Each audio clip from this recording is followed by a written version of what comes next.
Hello folks, and welcome back. Alright, today we're going to work on another one of my favorite things to paint, and that's monochromatic. Real quick, that's simply an entire painting done in one color.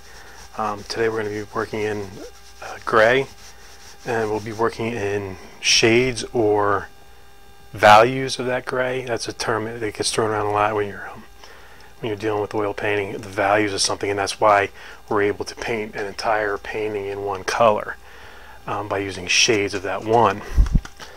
So we're going to start out here putting on our white base. We'll make this as fast as possible so I don't bore anybody. Again, when you're doing this, you want to make it as thin as possible. We're going to test it to make sure we have enough, but we don't have too much.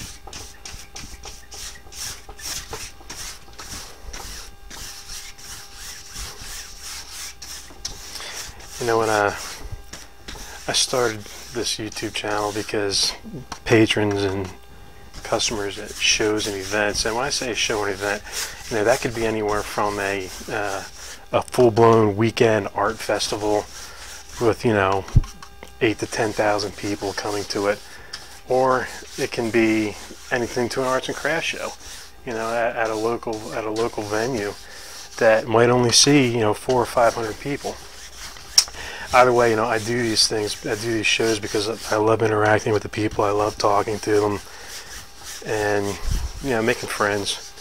But one of the big things that I constantly was asked was, do you have a YouTube channel? I'd love to see how you do what you do.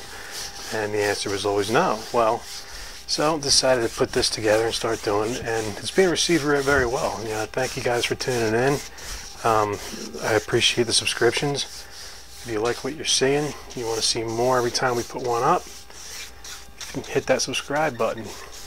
But anyway, you know, part of having the YouTube channel is looking at the analytics of it and see who's tuning in to watch you. And part of that is, you know, looking into search terms. And one of the search terms that kept coming up for me was, I'm going to do a little tap test. We're light there, a little heavy there. Alright. The one that kept coming up was easy paintings for beginners. And I wasn't sure when I started this channel, you know, what direction I wanted to go with it. You know, did I want it to be instructional? You know, to me, I haven't really been doing this that long. I didn't know if I really felt comfortable instructing people. But hey, you know, instructing can be just simply giving tips. But the easy part was what hit me. And a lot of what I get at shows and events from people are, you know, I can't even draw a stick figure. Well, you know, my question there is, if that's true, then did anybody ever really teach you how to properly draw a stick figure? I mean, I know that sounds kind of silly, but, you know, the premise is still the same. And if you don't know how to draw a stick figure and nobody tells you how, you know, how are you ever going to do it and get it right? So, you know, the same premise with this channel. And you know, to draw that stick figure, somebody's got to teach you the rules.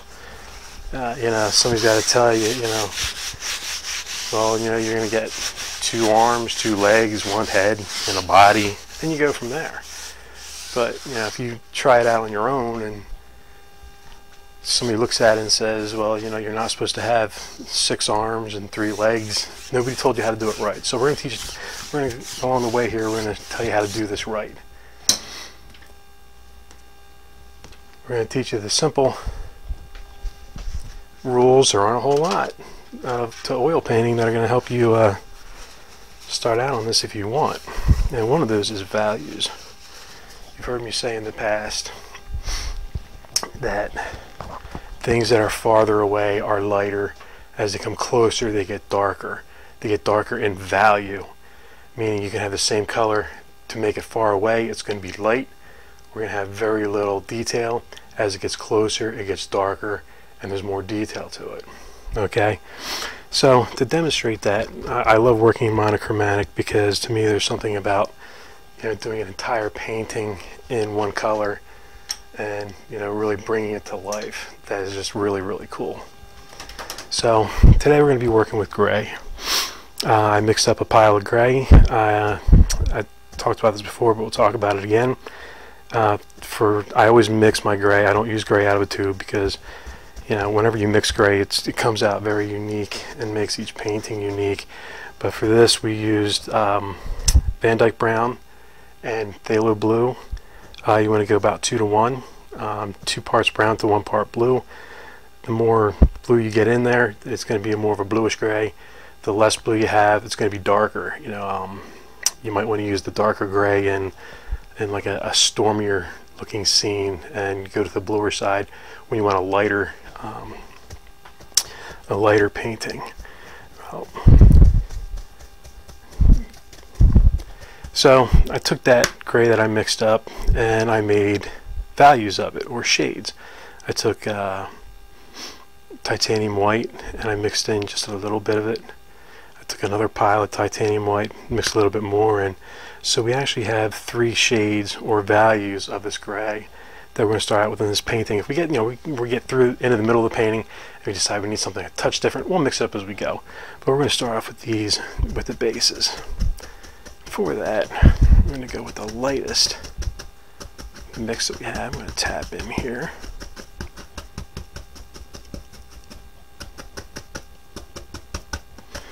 Alright, get it loaded up.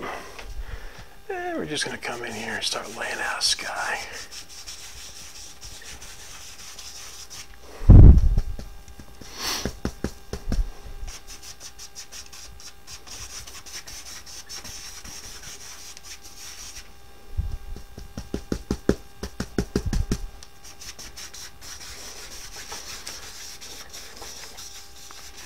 Once again, we're being careful not to fill in too much.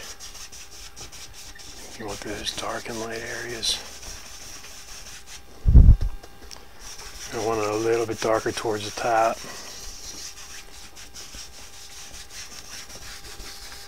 I'm going to take it down past. We're going to do a little valley scene, because I think that's going to show us the best demonstration for you folks on values and exactly what you can do to bring this painting to life when it's done in one color. It'll blow your mind. And we'll blend that out lightly to get an idea where we're at.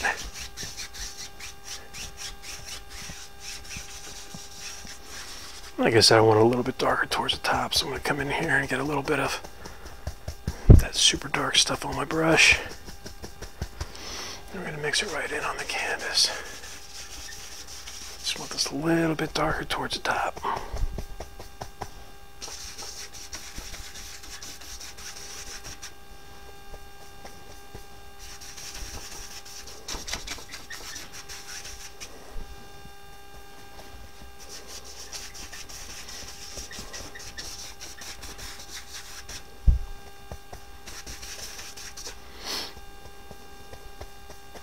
When you're mixing that initial pile of gray, the base color that you're going to use for these, you know, take your time with it. Start out with the brown and add the blue next to it on the palette or whatever it is that you're setting your paint up on, and just slowly add the blue, because like I said, it gets out of control real fast and you can end up with a pile of a dark blue versus a gray. And we're just going to blend that gently, keeping all those different variations in the sky.